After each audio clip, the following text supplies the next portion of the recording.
Terima kasih Bapa, yang sakit sudah disembuhkan, yang membutuhkan pemulihan sudah dipulihkan. Karena itu semuanya sudah tersedia bagi kami ya Tuhan. Terima kasih Bapa, kami sambut firman kebenaran di dalam nama Tuhan Yesus, Juru Selamat kami yang agung, yang luar biasa. Kami berdoa, kita sama-sama katakan, amin, amin, amin. Silakan duduk. Shalom. Oke. Ada sebuah prinsip kehidupan yang seringkali justru tidak dibahas. Saya sudah janjikan ini dari bulan lalu, saya mau bahas ini kepada saudara, yaitu salah satu format daripada ketaatan yang seringkali yang kita lakukan betul, kita proaktif, kita memberikan yang terbaik kepada Tuhan. Kita berusaha bahkan memberikan yang terbaik kepada Tuhan, walaupun seringkali juga kita bingung memberikan yang terbaik itu apa gitu ya. Nah, di sisi yang lain yang kerap kali tidak pernah diberitahu, tidak pernah dibahas. Bagaimana saya bisa memberikan yang terbaik kalau saya nggak punya yang terbaik? Bagaimana saya bisa memberikan sesuatu kalau saya nggak punya sesuatu itu? Bagaimana saya bisa memberikan yang terindah bagi Tuhan dalam hidup saya kalau saya belum mengalami yang terindah yang datangnya dari Tuhan? Bagaimana saya bisa mengasihi orang lain kalau saya nggak punya kasih di dalam saya? Bahkan saya nggak pernah menikmati kasihnya Tuhan. Akhirnya orang Kristen hidupnya akhirnya kekristenan menjadi beban bagi dia. Akhirnya dia katakan, kok ikut Tuhan kayak gini ya? Gitu. Tanpa dia sadari, dia ikut Tuhan dengan kondisinya dia, dengan syarat-syaratnya dia. Dia kemudian lupa bahwa berjalan bersama Kristus itu terlebih dahulu kita harus menerima dulu, mengerti dulu apa yang dia sediakan bagi kita. Amsal 23 ayat yang ke-26. Amsal 23 ayat yang ke-26. Ini adalah ayat yang mengajarkan kita begini. Hai anakku, berikanlah hatimu kepadaku. Pasti kalau kita baca ini, kita akan langsung berpikir, oke, berikan hatiku untuk Tuhan, aku akan melakukan yang terbaik untuk Tuhan, dan seterusnya.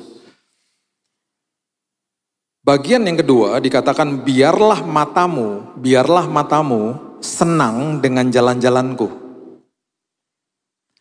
Rangkuman daripada ayat ini adalah gini, berikan hatimu kepadaku, belajar terima dari aku, berikan hatimu kepadaku, biarkan aku isi hatimu dengan semua kebaikan kasihku dan semua yang aku sudah sediakan bagimu.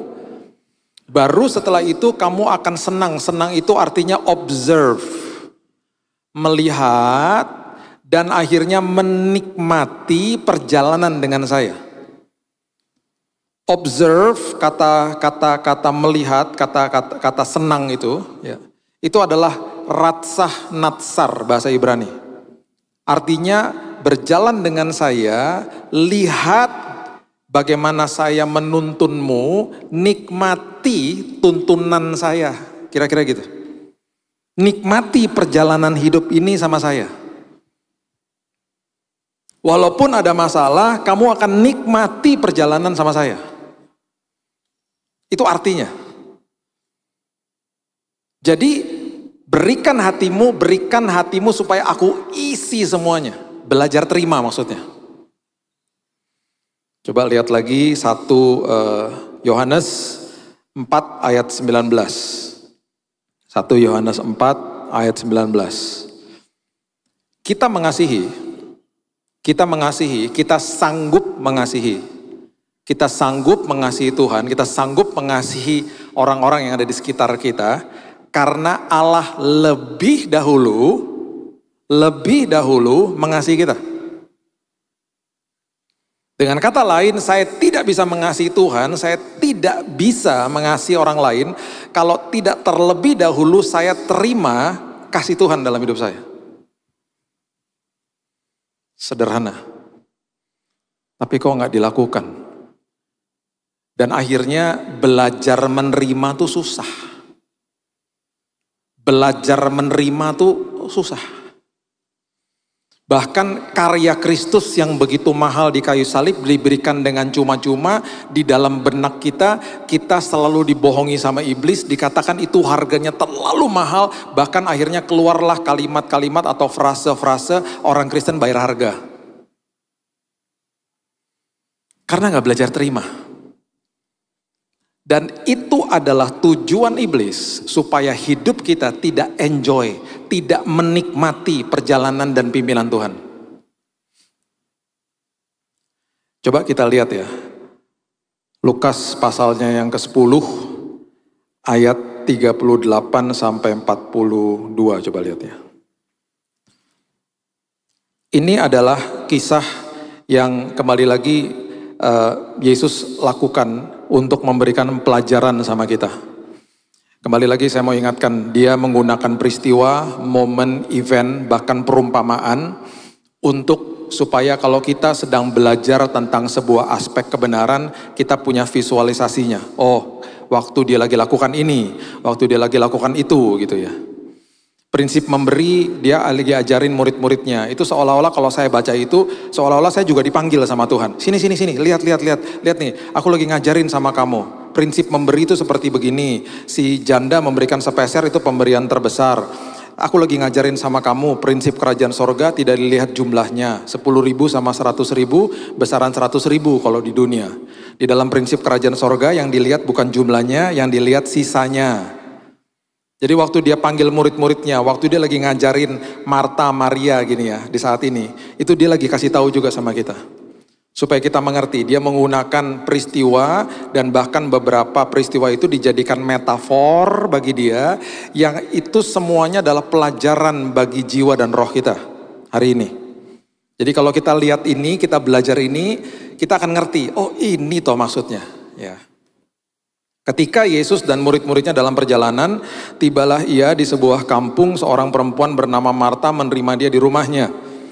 Perempuan itu mempunyai seorang saudara bernama Maria. Perhatikan kalimat ini, Maria ini duduk dekat kaki Tuhan dan terus mendengarkan perkataannya. Jangan hanya sepenggal-sepenggal pengertiannya, oh berarti saya harus duduk dekat kaki Tuhan, dengar suara Tuhan, berdoa intim sama Tuhan. Betul. Ini konteksnya adalah Yesus lagi ngajari Maria ini belajar terima dari saya.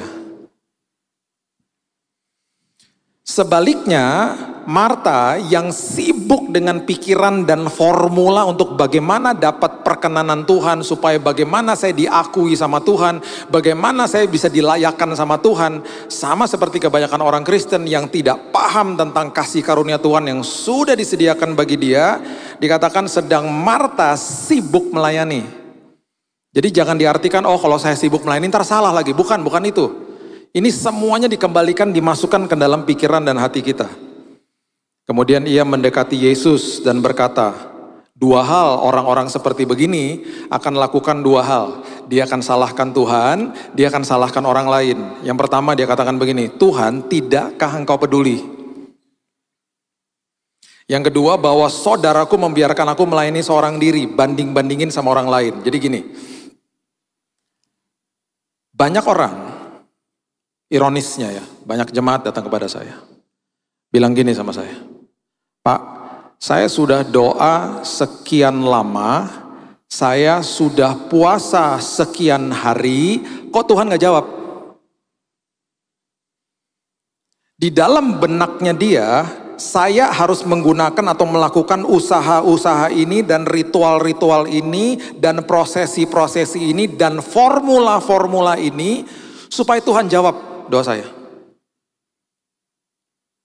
Berbeda dengan orang yang saya kunjungi, teman baik saya, udah kena stadium cancer, stadium lanjut gitu ya. Yang keluar dari mulutnya adalah, Bill, Tuhan itu baik, Bill. Dalam kondisi yang sudah cungkring, Tuhan baik, Bill. Setiap kali ada hari esok berarti ada pengharapan buat aku. Aku berdoa, Bill, dan aku percaya bahwa hari ini kesembuhan sudah aku terima. Bahkan aku berdoa dari posisi yang sudah menang seperti yang kamu ajarkan, Bill. Aku terima semua itu dan aku teduh hatiku. Terus aku tanya gini, nikmati toh perjalanan ini. Oh iya, kondisi sakit loh. Itu adalah orang yang seperti Maria, duduk di kaki Tuhan dan sudah belajar terima kebaikan Tuhan. Gak ada formulanya. Dulu waktu saya masih kecil, saya sama adik-adik saya termasuk Jesse, kalau ngobrol sama orang tua, nanya sama mama, ngobrol sama papa, dan berkeluh kesah tentang masalah kita misalnya. Mereka waktu itu belum dilengkapi dengan bagaimana cara mendidik anak-anak mereka di usia muda misalnya, di usia SMA, SMP gitu ya. Mereka nggak punya pengetahuan yang cukup lah pada saat itu. Ya, gereja yang mereka datangi juga cukup ortodoks dan lain sebagainya. Jadi kalau nanya sama mereka, jawabannya selalu cuma dua. Dan bosen dengernya.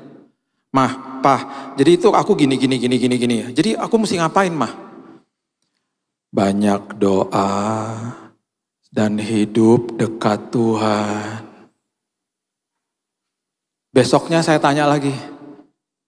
Mah, jadi gini, Mah. Aku tuh gini. Kira-kira menurut Mama gimana? Banyak doa, hidup dekat Tuhan. Minggu lalu, mama saya sudah 80 tahun. Semobil sama saya antar dia ke kantor. Di tengah jalan saya curhat-curhatan lagi sama dia. Gini loh Ma, jadi itu gini. Menurut mama gimana? Banyak doa, hidup dekat Tuhan. Sampai bosan dengarnya. Yang kemarin sih di mobil udah gak bosan. Karena saya dalam hati saya, itu yang paling benar emang. Loh Ma, aku kan hidup dekat Tuhan. Ya Mama tahu, cuman ngingetin aja. Itu aja jawabannya. Akhirnya saya pernah nanya, maksudnya Mama tuh selalu ngomong gitu gimana sih? Supaya kamu kenal siapa dia. Kalau kamu gak kenal, kamu rugi, katanya gitu. Dan betul, dulu saya bosen denger itu. Bahkan saya pernah datang ke dia, saya bilang gini, Mah, jadi menurut Mama gimana? Jangan jawaban yang itu loh, Mah, hidup dekat Tuhan sama berdoa. Jawaban yang lain, gak ada. Banyak doa, terus kita sama-sama akhirnya ngomongnya, hidup dekat Tuhan. Akhirnya gitu. Dan ternyata saya baru find out hari-hari ini itu betul apa yang dia ngomong. Anak saya, Keaton ini waktu masih TK. Kami pernah dipanggil sama gurunya. Gurunya bilang gini, ini Bu Lydia kenal sama anak saya. Sekarang udah tinggi, udah besar kan. Waktu masih bulet banget itu, masih TK ya. Gurunya manggil saya sekolah bilangnya, Pak, kenapa Pak anak Bapak setiap hari semua orang dipelukin sama dia?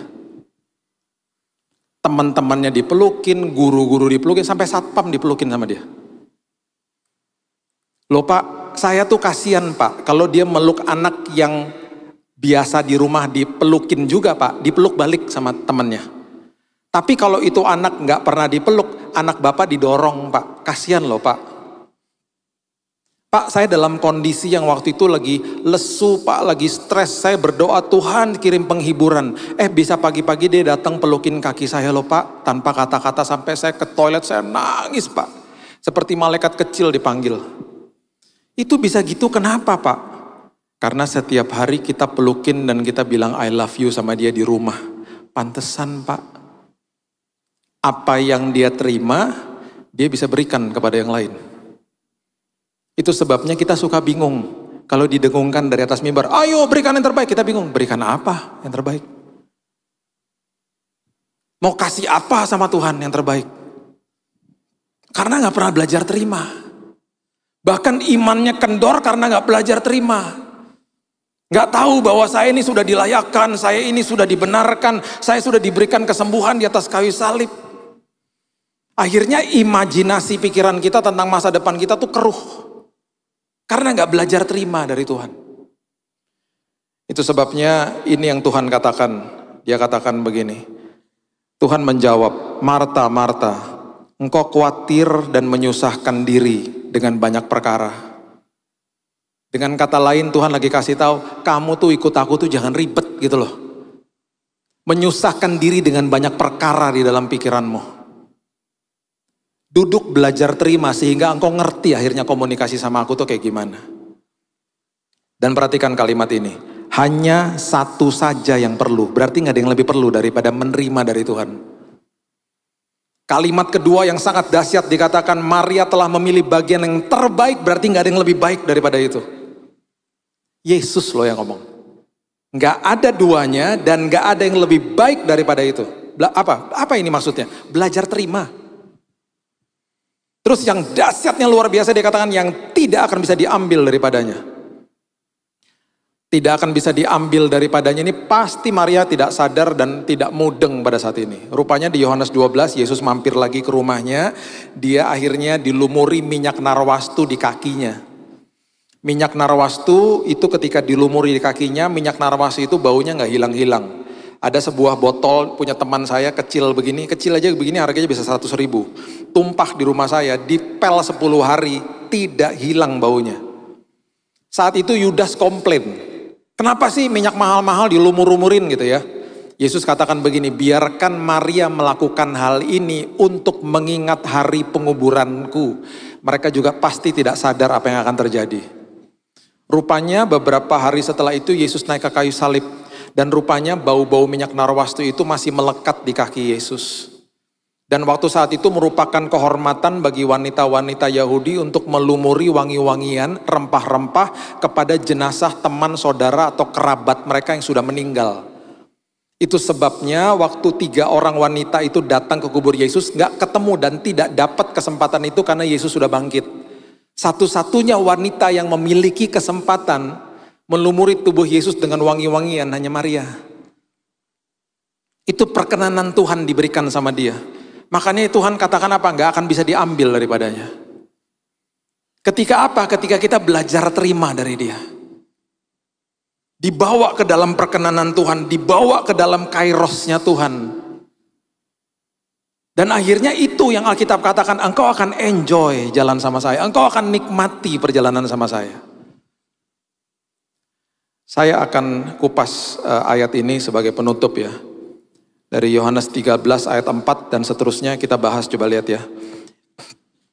Di sini kembali Yesus yang ngomong dan ada sebuah pesan narasi yang patut kita ngerti supaya kita tahu apa ini. Ya, Yohanes 13 ayat 4. Ya. Saya mau Bapak Ibu ngerti, tangkap ini baik-baik dan hari ini saya percaya banyak yang diubahkan hatinya. Datang kepada Tuhan itu betul-betul tidak lagi pakai formula, terus kemudian berpikir Tuhan berseberangan sama saya, Tuhan murkalah, masih ada lagi pertanyaan-pertanyaan, oh Pak ini kutuk keturunan ya Pak, oh ini penghakiman Tuhan. Gak ada, selesai di kayu salib, tetelestai. Supaya belajar terima dari Tuhan, oh ini yang terbaik, Tuhan mau yang terbaik bagi saya. Kembali dia gunakan sebuah peristiwa, sebuah event supaya kita belajar. Yohanes 13 ayat 4. Lalu bangunlah Yesus dan menanggalkan jubahnya. Ia mengambil sehelai kain lenan mengikatkannya pada pinggangnya. Kemudian ia menuangkan air ke dalam sebuah basi, mulai membasuh kaki murid-muridnya. Lalu menyekanya dengan kain yang terikat pada pinggangnya itu. Ya, perhatikan ayat 5, nanti di akhir kita balik lagi ke ayat 5, kita bahas dulu seterusnya. Ya, dikatakan membasuh kaki, menyeka kaki dengan kain apa? Kain lenan. Ya, itu 3 hal itu ada pesan Yesus yang narasi yang dahsyat yang dia sedang berikan kepada murid-muridnya dan juga kepada kita. Pelajaran yang sangat luar biasa dia tinggalkan bagi kita. Ayat 6. Maka sampailah ia kepada Simon Petrus, kata Petrus seperti kebanyakan orang Kristen, Tuhan engkau hendak membasuh kakiku. Maksudnya Tuhan, aku gak layak seperti kebanyakan orang yang masih berdoa begini, Tuhan layakkan kami Tuhan. Sudah dilayakkan ribuan tahun yang lalu masih berdoa, Tuhan layakkan kami. Harusnya berdoanya apa? Tuhan terima kasih bahwa aku sudah dilayakkan. Orang yang terima Yesus itu sudah dilayakkan sama dia. Gak usah minta-minta lagi dilayakkan tiap hari. Ini gambarannya seperti ini ya. Kemudian Ayatnya yang ketujuh, Yesus menjawab begini, apa yang ku perbuat? Apa yang ku perbuat? Engkau tidak tahu sekarang. Karena Petrus nggak mudeng, nggak ngerti dia. Dia betul-betul tidak paham. Tetapi engkau akan mengertinya kelak. Habis ini dia akan menyangkal Yesus, Yesus bangkit, kemudian ada kuasa kebangkitan, Petrus ngalamin kasih karunia Tuhan, dia menjadi pilar, salah satu pilar gereja mula-mula. Dan di saat itu dia ngerti akhirnya. Bahkan dia adalah satu-satunya orang yang menulis di Alkitab, ya, di kitab Petrus dikatakan bahwa bertumbuhlah di dalam kasih karunia, supaya kamu tidak tersesat dan kehilangan pegangan. Supaya orang-orang Kristen, pengikut Kristus tidak kehilangan pegangan, tidak tersesat. Karena tidak bertumbuh di dalam kasih karunia. Karena nggak terima kasih karunia. Karena nggak ngerti kasih karunia. Nggak ngerti, makanya Tuhan Yesus katakan, engkau akan mengertinya kelak. Saya nggak mau jemaat di sini ngertinya kelak. Kita ngerti hari ini. Kita dapat dari Yesus hari ini. Ayat 8. Yohanes 13. Kata Petrus kepadanya, engkau tidak akan membasuh kakiku selama-lamanya. Kenapa? Karena kaki adalah bagian yang paling kotor saat itu. Dan tugas pembasuhan atau menyeka kaki itu adalah tugasnya pembantu rumah tangga. Saat itu nggak ada sepatu, yang ada kasut. Dan kaki terekspos sama debu. Jadi ketika mau masuk ke dalam rumah, orang yang ekonominya cukup mapan, punya pembantu rumah tangga, di depan rumah ada baskom. Harus dibasuh dan diseka, dibasuh dan diseka. Kemudian pakai kain dibersihkan, dikeringkan, baru masuk ke dalam rumah. Yang tidak punya pembantu rumah tangga ada baskom dan harus membasuh dan menyeka kaki sendiri. Kaki bagian paling kotor. Makanya Petrus katakan, engkau tidak akan membasuh kakiku sampai selama-lamanya. Seperti jeritan orang Kristen juga, masa sih Tuhan aku udah dilayakkan, masa sih Tuhan? Masa sih Tuhan kesembuhan sudah diberikan, masa sih? Penyakit bukan dari Tuhan. Bukannya gara-gara ini saya sakit Tuhan, sampai Tuhan hukum saya. Nah, itu pengertian-pengertian yang salah, yang akhirnya orang stres ikut Tuhan. Jawab Yesus, jikalau aku tidak membasuh engkau, perhatikan kalimat ini, engkau tidak mendapat bagian dalam aku. Nah, seringkali ayat ini dibacanya, pengertiannya tidak mendapat bagian dalam aku berarti aku gak dapat keselamatan. Bukan. Bahasa aslinya, bagian dalam aku itu kalau diterjemahkan dalam bahasa Inggris adalah you have no part, bukan in me, tapi with me. Bukan in me, tapi with me. Engkau tidak akan dapat bagian bersama dengan aku, itu maksudnya. Meta, bahasa aslinya. Dengan kata lain, kalau aku nggak basuh, kalau aku tidak bersihkan pikiran-pikiranmu yang kotor itu, yang udah penuh sampah dunia, setiap hari loh aku lakukan ini, kamu nanti ketika pengertiannya salah tentang aku, kamu nggak akan enjoy jalan sama aku, itu maksudnya. Jadi kamu kalau datang sama aku tuh betul-betul pakai formula, pakai pikiranmu, usaha kamu, dan kamu menyusahkan dirimu sendiri. Padahal aku ini adalah Bapa yang penuh kasih, membuka tanganku dan sudah memberikan semua kebaikan untukmu. Itu maksudnya. You have no part with me. Ayat yang 9. Petrus masih nggak mudeng juga. Dia bilang begini, kata Simon Petrus kepadanya, Tuhan, jangan hanya kakiku aja deh, tetapi tangan dan kepalaku udah siram aja deh sama embernya. Bukan itu maksudnya. Dijelasin lagi sama Yesus. Dan ini sangat detail dijelasinnya. Ayat 10. Kata Yesus kepadanya, barang siapa telah mandi, barang siapa telah menerima keselamatan, barang siapa telah lahir baru, barang siapa yang sudah menerima proses justification, dibenarkan ketika terima Yesus sebagai juru selamat. Orang-orang seperti ini akan masuk, kita semuanya sekarang, kita masuk di dalam proses yang di tengah ini. Yaitu proses sanctification, dikuduskan tiap hari, sekolah kehidupan. Mempertahankan keselamatan. Sekolah kehidupan, diubahkan, pembaharuan budi tiap hari, sanctification namanya. Ini proses ini Yesus sedang ajarkan. Ya, nanti proses terakhir dimuliakan, dapat tubuh mulia. Barang siapa telah mandi, ia tidak usah membasuh dirinya lagi. Setelah terima keselamatan, once and for all diberikan keselamatan, selain membasuh kakinya. Udah terima keselamatan, sekarang tugas kita setiap hari adalah membersihkan pikiran dan hati yang udah penuh sampah. Itu maksudnya.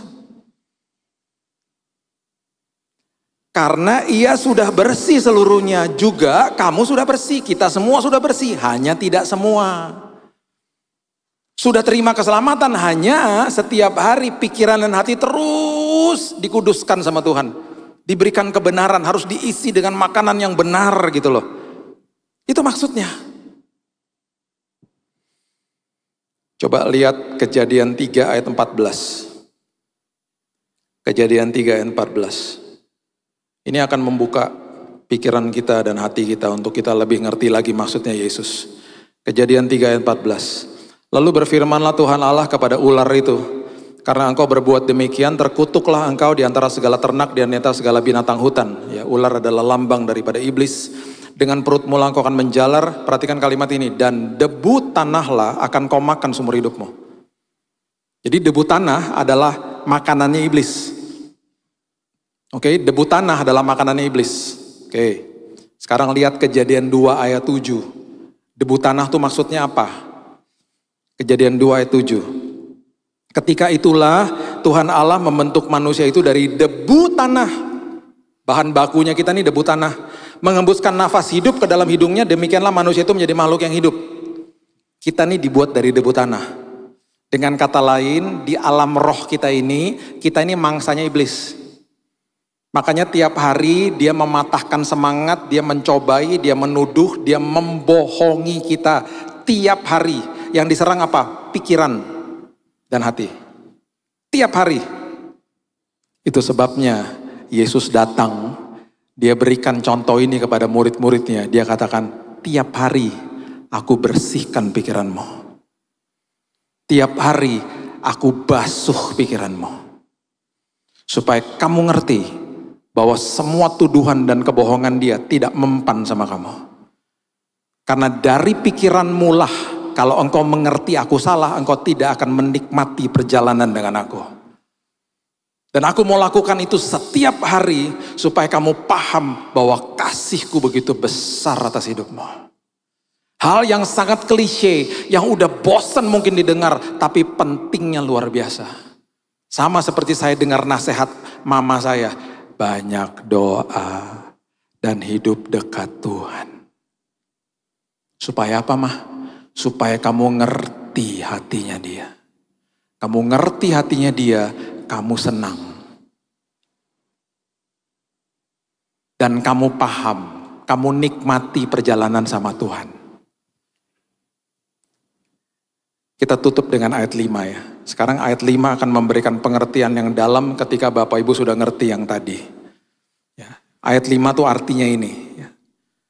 Kemudian ia menuangkan air ke dalam sebuah basi, ya. Yohanes 13 ayat 5 ya.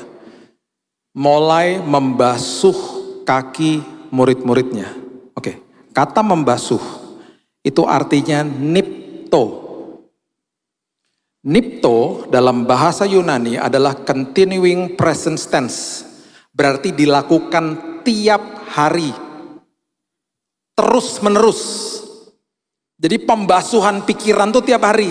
Tiap hari dia datang ke kita. Roh Kudus tiap hari ingatkan kita. Rugi kalau kita nggak terima itu. Kemudian dikatakan lalu menyekanya. Menyeka itu artinya ekmaso. Ekmaso itu artinya aku akan melindungi pikiranmu, aku akan memproteksi pikiranmu dari semua kebohongan dan tuduhan iblis. Itu maksudnya. Aku akan lindungi dengan apa? Aku akan jaga dengan apa? Aku menyekanya dengan kain lenan. Kain lenan artinya leption. Leption dalam bahasa Yunani adalah righteousness. Artinya adalah kebenaran. Jadi setiap hari dia datang kepada kita. Dia basuh pikiran kita. Dia seka dengan righteousness, dengan kebenaran. Dia bisikan kepada kita, nak, Aku sudah layakkanmu loh nak. Nak, aku sudah benarkan hidupmu nak. Nak, aku gak pernah berseberangan sama kamu nak. Aku sayang sama kamu nak. Terima nak, terima. Kalau kamu terima itu semuanya, kamu hadapi apapun masalah, kamu tahu aku di pihakmu. Orang makin ngerti kasih karunia, makin kamu buat dosa. Makanya kalau ada orang datang, oh Pak kalau gitu buat dosa dong gampang. Kamu belum terima kasih karunia. Kamu gak paham kasih karunia. Makin kamu ngerti hatinya Tuhan, kamu makin kamu buat dosa.